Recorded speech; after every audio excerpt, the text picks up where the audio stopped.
Hello there, beautiful people. Welcome back to the channel. Some really depressing news. For those of you who don't know, YouTube comedian Marcus Mechan, aka Count Dankula, got into a lot of trouble in 2016.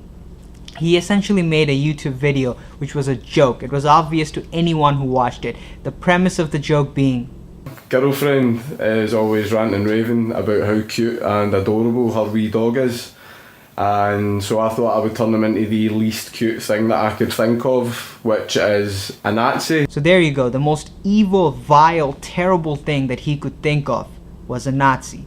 It was obviously a joke that was anti-Nazi. He teaches this pug how to Sieg Heil, watch Hitler's videos and stuff like that. It's meant to be anti-Nazi.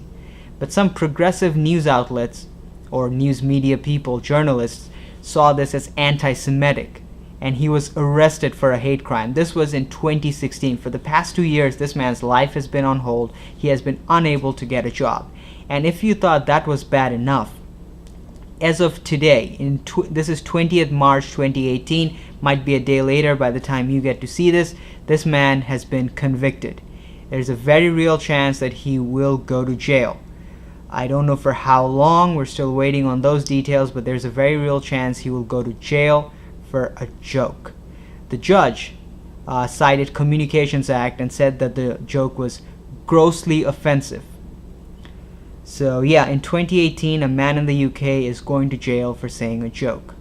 If I could just address people who are part of this social justice uber political correctness brigade, as someone who has lived in under authoritarian government rule all his life, let me tell you this from the bottom of my heart, and I say this with the utmost sincerity.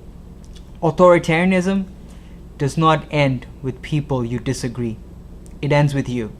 If a comedian can go to jail for a joke, today, tomorrow, or maybe the day after, you too can be imprisoned for something equally trivial, if not even more trivial. Anyways, you guys, that's the video. The purpose of the video is to get his story out there, to as many people, because I feel people like me and people like a lot of you guys watching this should be the ones telling the story, because chances are certain media outlets are going to paint him in the worst light possible. They're going to take context and his intent out of the story altogether, as if those two things mean nothing. And this man will be painted as a Nazi for a joke.